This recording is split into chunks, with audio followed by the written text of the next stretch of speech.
Good morning.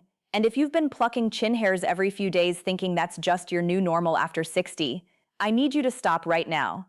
Not because it's embarrassing, not because it looks bad, because every single time you reach for those tweezers, you are missing the real signal your body is desperately trying to send you. Today, I'm going to show you how to answer that signal with 3 foods already sitting in your grocery store that target the root cause of unwanted facial hair at the hormonal level, inside the follicle itself. I'm Dr. Karen. I've spent over 2 decades studying how nutrition intersects with the biology of aging hormones, and what I'm about to walk you through is not wellness folklore. It's real, repeated, peer-reviewed human research, anchored in studies I'll link in the description so you can read every line yourself. But before the list lands, and I promise, by the time you reach number 1, you will look at your plate very differently. Drop a comment with your age and tell me whether you've noticed new facial hair or unexpected thinning somewhere else on your body in the past few years. The patterns in what you tell me shape the next videos on this channel. You deserve real answers, not another cream. We're counting down from 3 to 1. Powerful first, then extraordinary. Why DHT actually matters after 60. Quick biology, so the rest of this lands. DHT, dihydrotestosterone, is a derivative of testosterone. Your body makes it all your life, in small amounts, for legitimate reasons: libido, muscle maintenance, even aspects of cognitive drive. The conversion happens through an enzyme called 5-alpha reductase, which converts ordinary testosterone into this much more potent androgen, right inside the skin, the prostate, and the hair follicle itself. For decades, your hormones kept this conversion balanced. In women, estrogen provided counterweight. In men, multiple checkpoints kept DHT in check. After 60, those checks weaken. In women, estrogen declines sharply at menopause and continues falling through the 60s and 70s. Testosterone declines too, but more slowly. The ratio shifts. Meanwhile, 5-alpha reductase activity in skin tissue actually increases relative to the androgen it now has access to, so smaller amounts of testosterone get converted to DHT at a higher rate. The signal gets louder while the volume knob gets pulled down. That is the mechanism, and it shows up exactly where you'd expect, as coarse facial hairs on the chin, upper lip, and jawline. Simultaneously, the same DHT shrinks follicles on your scalp, which is why thinning on the crown so often shows up at the same time. Same biochemical pathway, 2 opposite cosmetic outcomes. A framework developed in the endocrinology literature, most notably the intracrine DHT work pioneered by Labrie and colleagues, now cited across more recent dermatologic reviews, and continuing to inform current hirsutism research, makes this clear.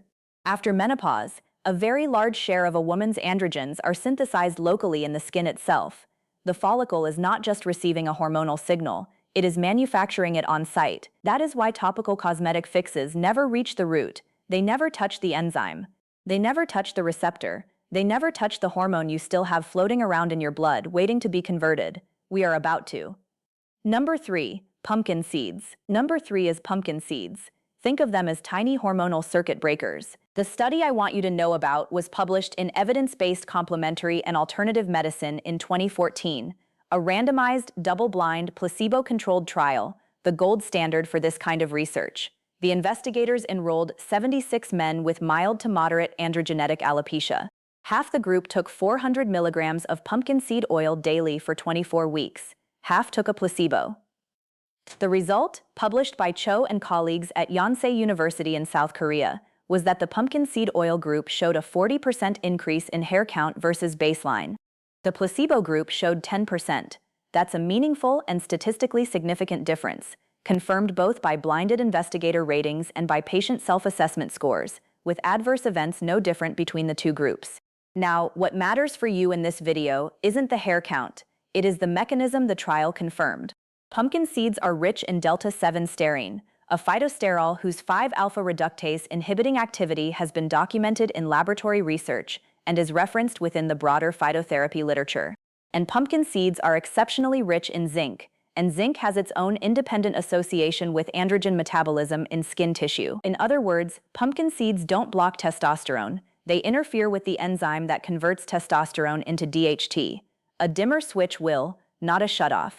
That distinction matters enormously, because you still need testosterone for bone density, muscle strength, energy, and libido. You don't want to suppress the hormone. You want to interrupt the conversion. Practical preparation. 2 tablespoons of raw, unsalted pumpkin seeds daily. Eat them straight, blend them into a morning smoothie, or sprinkle them over oatmeal or yogurt. Timing matters here. Morning is best. Cortisol naturally peaks in the early morning hours, and that cortisol response helps shuttle the zinc and phytosterols in pumpkin seeds directly to the tissues that need them most. Think of it as the body opening the doors for delivery at exactly the right hour. Synergy tip.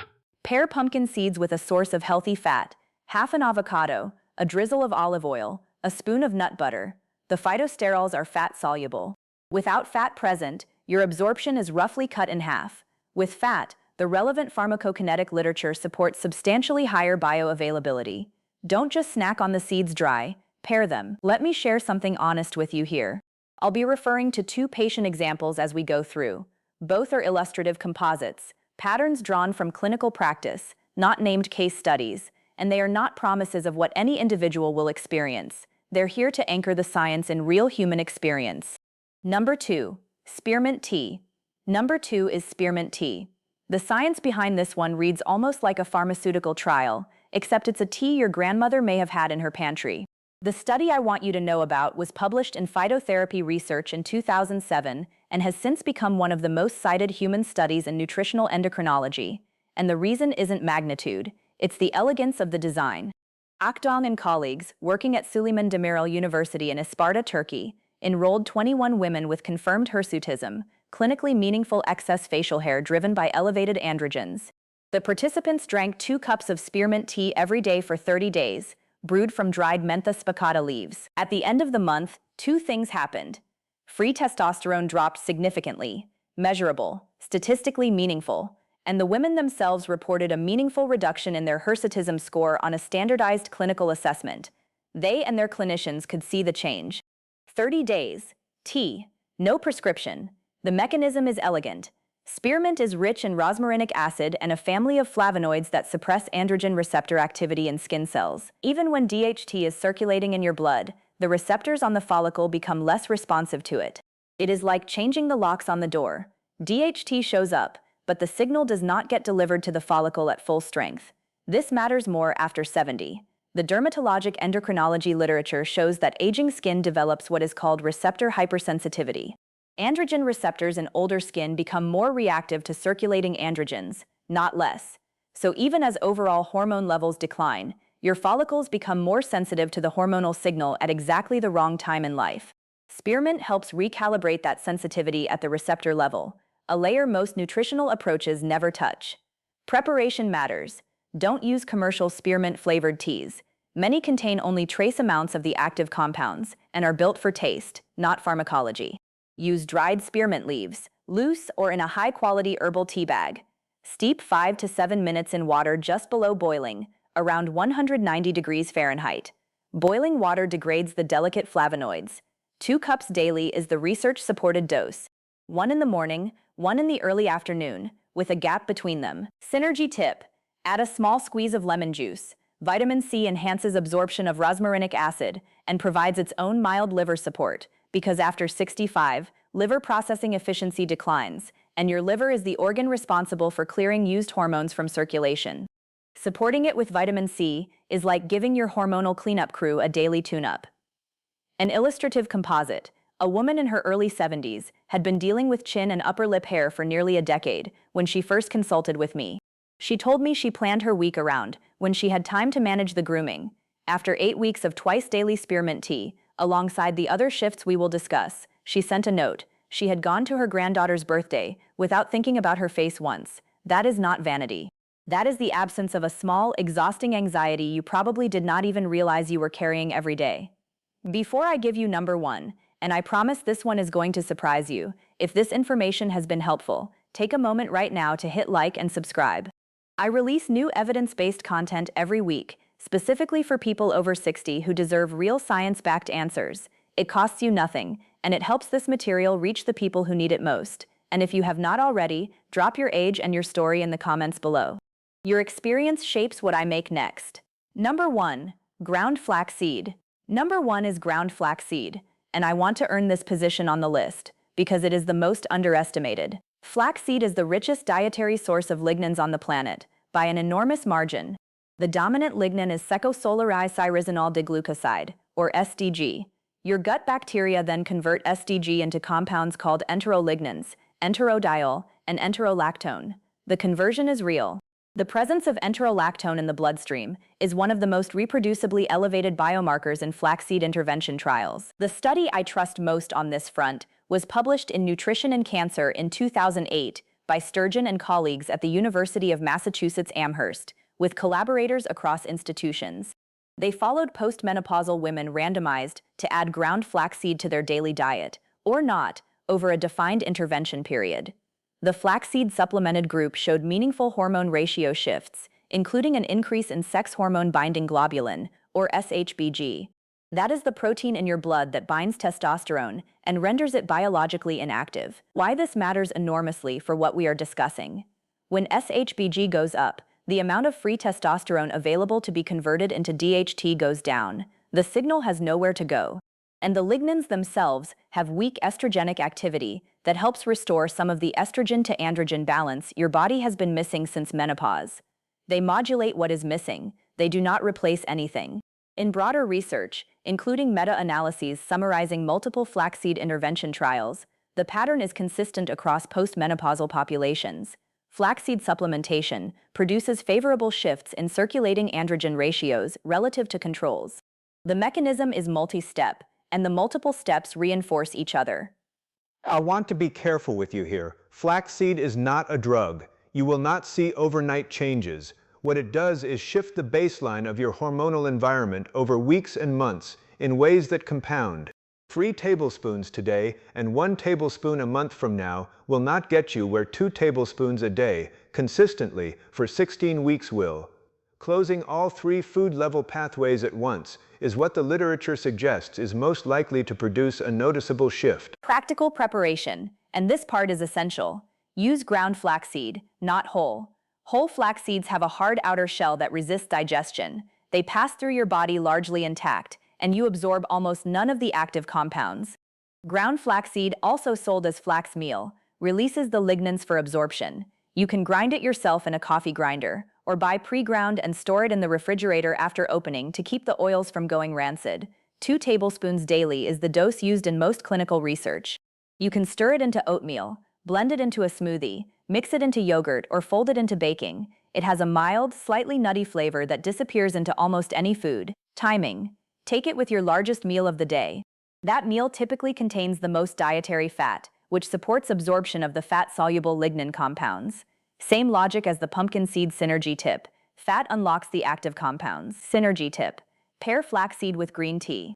Green tea contains a polyphenol called EGCG, epigallocatone gallate, whose 5-alpha reductase inhibiting properties have been documented in laboratory research and continue to be discussed in phytotherapy reviews.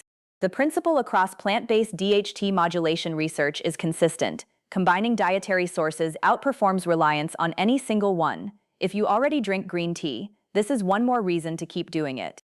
If you do not, modest consumption alongside your flaxseed routine is supported by the same underlying logic. An illustrative composite. A man in his mid-70s came in for what he thought was the opposite problem. He was experiencing significant scalp thinning that was devastating his confidence. His hormone panel showed elevated DHT, and he was simultaneously growing patchy beard hairs in areas he had never had before. Same biochemical signal, 2 opposite cosmetic outcomes. After 16 weeks with daily ground flaxseed emphasized in the routine, and being honest, he made multiple supportive changes at once. His follow-up labs showed a meaningful reduction in circulating DHT, without any pharmaceutical intervention. His wife called separately to tell me he was going out more, laughing more. He told her he felt like himself again. The truth is, it was never just about the hair. Woha should talk to a doctor first. A short safety beat, because not every recommendation applies to every person watching. If you have unusual hair growth alongside other changes, voice deepening, rapid weight shift, acne returning after decades, or a sudden change in hair pattern that came on quickly, please talk to your doctor before adding food-level interventions. Sometimes the underlying cause is something specific that needs evaluation. A basic hormone panel can be ordered by a primary care physician in a single visit and will rule out the few situations where food is not the right primary approach. If you have known breast cancer, hormone-sensitive cancer, or are on any medication that interacts with hormone pathways, aromatase inhibitors, anti-androgens, hormonal replacement therapy of any kind, do not add flaxseed or pumpkin seeds as a daily intervention without discussing it with your oncology or prescribing physician first. Flaxseed lignans have weak estrogenic activity and are not appropriate as part of a daily routine in those specific contexts. If you are currently on blood pressure or blood sugar medication, do not stop. Add the food, tell your doctor, watch your numbers together. That is the safety layer. It is brief because most people watching this are otherwise healthy adults over 60, and most will do well with the protocol as written. Bringing it together, the 12-week plan. Now let me bring this into one picture you can actually use starting tomorrow. After 60, your hormonal environment changes in ways no one prepared you for. The medical system hands you a prescription or a cosmetic solution and sends you home. What most clinicians do not tell you is that your body is responding to a specific, measurable hormonal signal, elevated DHT activity at the follicle, driven by the conversion of testosterone through an enzyme you can actually influence with food. Pumpkin seeds block that enzyme directly. Spearmint tea makes your follicle receptors less responsive to the DHT that does get through. Ground flaxseed reduces the amount of free testosterone available for conversion in the first place, while providing the gentle hormonal rebalancing your body has been missing since estrogen began to decline. 3 foods, 3 different points along the same pathway. That is why combining all 3 is so much more effective than any single approach alone. Here is the 12-week protocol I would build from this research. Week 1 to 4, foundation. 2 tablespoons of ground flaxseed at your largest meal. 2 cups of spearmint tea daily, 1 morning, 1 early afternoon, with a squeeze of lemon. 2 tablespoons of raw pumpkin seeds at breakfast, paired with a fat source. Don't skip meals. Don't overcomplicate. Week 5 to 8, consistency. This is where most people drop off. The protocol works, but only if it runs. Same pattern, every day. If you travel, pack the flax meal in a small jar. If you forget the tea, brew it cooler and drink it cold. The compounds don't care about your schedule. Week 9 to 12, observation. Watch what changes. Plucking intervals, hair texture on the face, scalp density, energy in the morning. The time between grooming sessions is one of the most practical biomarkers you can track from home. One important note based on what the existing research already established. Hormonal pathway shifts in this kind of intervention take approximately 8 to 12 weeks to stabilize in the trial literature. Don't judge this protocol on day 4. Judge it on week 12. Judge it on week 12. The honest disclosure. One last thing I want to be honest with you about. I am not your doctor. The research I have shared here is real, peer-reviewed, and reproducible. There is no commercial product behind any of these foods. They are available in any grocery store. But I am not diagnosing you, and I am not prescribing. Whether you are a healthy 67-year-old or a 78-year-old managing 3 medications, your physician knows your specific profile. Bring them into this conversation. If you are on medication for hormones, blood pressure, blood sugar, or anything else, do not stop. Add the food. Tell your doctor. Watch the numbers together. Losing, you are not broken. Your body is not betraying you. Your biology is responding to changes that are real, measurable, and this is the part one needs you to hear, addressable. Not with resignation and tweezers, with knowledge, with the extraordinary, underestimated power of food as medicine. Independence matters. Looking in the mirror and recognizing yourself matters. Walking into a room without spending mental energy managing how you look matters. It is not too late to give your body what it has been asking for. The research is clear. The science is there. You deserve to benefit from it. All the studies I have referenced today, Cho et al., 2014 on pumpkin seed oil and hair growth, Ogan et al., 2007 on spearmint tea and androgen levels, Sturgeon et al., 2008 on flaxseed and postmenopausal hormones, plus the broader endocrinology literature on intracrine DHT, are linked in the description below. I encourage you to read them yourself. Real science, applied with intention, is one of the most powerful things you can do for yourself at any age. If this video helped you, share it with someone you love who has been quietly plucking chin hairs and thinking that is just what aging looks like. It does not have to be. And I will see you in the next one. Drop your age and your story in the comments. I'll see you next week.